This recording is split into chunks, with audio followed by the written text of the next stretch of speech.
Hey, what's up guys, Eustass Boost here and welcome back to another video. Today we're going to be taking a look at some One Piece gameplay. Supernova battle here. We have myself playing Kit, Mono Green on the left, against my friend Gia playing Red Green Law on the right. Pretty interesting matchup, I think. Both quite different leaders. Kit, really kind of pretty straightforward, really excels in the late game by just doing huge swings, and then Law is actually, a little bit more combo-ish, tries to do more stuff, but I really think, the simplicity is what makes Kit such a strong contender in the current metagame. But yeah, we see Gia going to go first here. I think I won the roll and made him go first, and he starts off by hard playing a Nami for 1 Dawn and then adding the Robin to his hand, and it is nice to know that Robin is in his hand, I guess, even though of course when he plays out it will have Summoning Sickness, so there's no real reason yet to play around it. I simply start by hard playing the Momonosuke and then passing turn, because I don't want him to run over it with the Law on his turn, which is why I opt not to also tap the second Dawn to trigger the Momonosuke effect. He does play down the Robin here, so that means that next turn he's going to be able to out my Momonosuke with the when attacking effect if he wants to.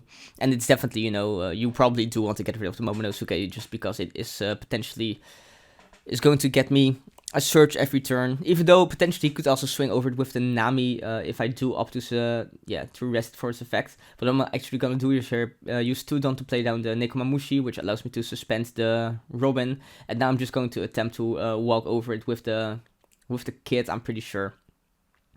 Yeah, I'm going to boost it as well because I wasn't going to use that Dawn anyway. And that will also force him to, have to use more counters if he wants to protect his Nico Robin from the Kid swing. But before I'm going to swing, I'm going to do Momonosuke to add Izo to my hand, which both has a really strong on-play effect similar to Nekomamushi, but also has the counter plus 2000. So, definitely one of the better cards in the deck in my opinion. And that's going to be the turn. Just not really opting to go for the leader just yet. There's really no reason for that. Just, give some extra cards in his hand. And it's really the late game where this will excel, right? Basically, you really, with Kit, I feel like you really want to simplify the game state, make sure your opponent has the fewest cards as possible, and then just, start swinging with Kit for like 12k each turn twice, and then, it's basically it's not unblockable, but, you can't, you can't counter it. We see him add the Gum Jet Pistol to his hand here, which is very strong because actually in this matchup is one of the potential outs against the 8 drop kit. If you pair it with Otama, that is, because Otama will give it minus 2000, and then the Jet Pistol will be able to get rid of it because it will be able to knock something out with 6k, and of course the 8 drop kit is 2k. Yeah, I'm just going to swing over the Nami here with the Nekomamushi. It doesn't really serve any other purpose. So I might as well just swing over it. Doesn't really matter if he swings over it next turn. Or he was going to out it with the Robin most likely anyway. And here I'm going to, play down the Izo. Which I'm pretty sure I'm going to, put some pressure on the Robin. Although in hindsight, maybe it wouldn't have been bad to just actually suspend the Bonnie and then attack over it with the Kid. Because firstly, I won't have to use Dawn on the Kid to run over the Bonnie because it's just 1000 power, right? And then the Bonnie's also going to net him a pretty crazy advantage next turn, especially if he has like multiple 1-drops or something. He has, I think, access to 7 Dawn at this point. So if he has like multiple 1-cost drops, he can actually start using the Law effect to play out higher drop characters, and then, get the Bonnie back to his hand, play it out again. Stuff like that. Which is really what you want to prevent from happening. You'll also see that's basically like the entire game plan I'm running while playing this game. I just don't want to get access to the 5 characters on field, so he won't be able to abuse his leader effect. And again, I think that's where Kit's just like a little bit of a better leader. Just because it's literally impossible to play around his ability, right? I mean, I guess you can by keeping your blockers for the really late game. But realistically speaking, you won't always have the opportunity to do that. And as well, the kid decks are of course playing a lot of cards that rest characters as well to prevent the blockers from even being useful. But we see the 5-drop Law come down to bounce the Bunny to his hand and then play it out again. So that's exactly what I mentioned before. That's why I probably should have tried to out the Bunny last turn instead of the Robin. Like, Robin wasn't really going to do anything super scary to my field anyway, I think. So yeah, I'm just going to swing over the Bunny with the Izo here. And he could have blocked with the Law, but then I could potentially just run over the Law with like a really big boosted kit, right? So that's probably why I opted to not block. Which is fair, because it's really annoying when, higher drop characters like Law get outed like that. So yeah, I'm going to do the Bunny search here. And I am going to add... After a little bit of a think, I'm going to actually add the 8-drop kit to my hand. Because that's basically the win condition of the deck, right?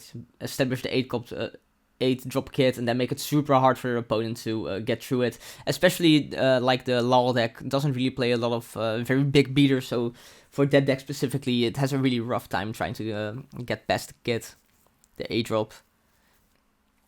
But we're surely going to see that later in the game. For now, I think I'm going to do the first swing at his leader. I'm just swinging for the 6k, because then if he wants to block with the Law, he will have to burn a card from his hand at least. And I want to keep the Dawn open so I can play out my own Law here. Bounce the Bunny to my hand and then play out the Okiku, which is extremely strong. It's like when attacking, you get to suspend one of your opponent's guys. So a really valuable trade here, and then I potentially, to finish off the turn, I could have played the Bunny, but I opt to play the Veggie here, actually. It is important to note that we do still know that he has the Jet Pistol in his hand. So if he really wants to, he could potentially out the Law with the Jet Pistol. But he, like, realistically, I think he just wants to keep it for the 8-drop kit along with the Otama play, right? Just because it's, like... so hard if you don't have that to get past it. So he's going to actually swing at my Okiku with the Law with 1 done. So swing at 6k. Not gonna try to stop that Okiku, or sorry, not Okiku, but Izo. But Izo served its purpose anyway. He's going to play out Bunny for 1 and then play out another Bunny. So this is really when the Law deck starts to shine, right? If he has like another 1-drop or maybe even a 2-drop, he can actually finally start doing the stuff that's that the Law deck is so good at, that makes it so powerful. He's actually going to go for the Rush Zoro here, which is fair. And then he's going to swing with the Zoro first. And he actually hits... I added to my hand really quick, but it's just casual play, right? So it was Paradise Waterfall, which is actually just... I get super lucky here, not gonna lie. Where I can use the trigger effect to get rid of the Zoro. And now, basically that means that unless he has a 1-drop, I think, he can't even start doing the Law shenanigans. And he doesn't, so by playing this Zoro, that just means he won't be able to Law this turn. And he definitely really wanted to do that. So yeah, that Paradise Waterfall really was super clutch in the what do you even call it? Health, HP, something, life. You call it life in this game? Still getting used to the terminology. Yeah, I'm gonna put a Dun under the Okiku to make sure that it will trigger when I swing with it, because it does require one Dun to get the effect off. And I'm actually going to be able to suspend the Law here, which is nice because it means I get to suspend a 6k blocker. So all my other attacks will most likely go through. He's going to pitch the Brook there, which is a 2000 counter, I think. Well, that's fine. Just chipping away at the hand is really good in this deck as well, because it means later on that surely the kit will be super unblockable. This is again one of the situations where maybe it would have been better to just use the Okiku to suspend the one of the bunnies, because the bunnies are going to generate crazy advantage next turn, right? I'm just going to try to out the Law here, swing with 6k, so if he wants to, he can use a counter. And he does, he pitches the killer. But again, really just chipping away at his hand size here. I think he has 2 cards left in hand. One of them being the jet pistol. Going to use 3 Don here to play out something. Killer man? No, that doesn't make any sense. Oh, right, to... I was using the kid's ability, I was just thinking what I wanted to discard, and I'm going to swing into Law again, because I really want to get rid of it. And now if he wants to protect it, he will have to use basically the last card in his hand, right, to do so. But yeah, like, this is very understandable, he opts not to, and then I'm going to play down the Hawkins. And the Hawkins is going to be insanely strong next turn, because, you know, it's fine if he wants to use the bunnies. But then the Hawkins can just walk over both of them, because basically it can attack twice.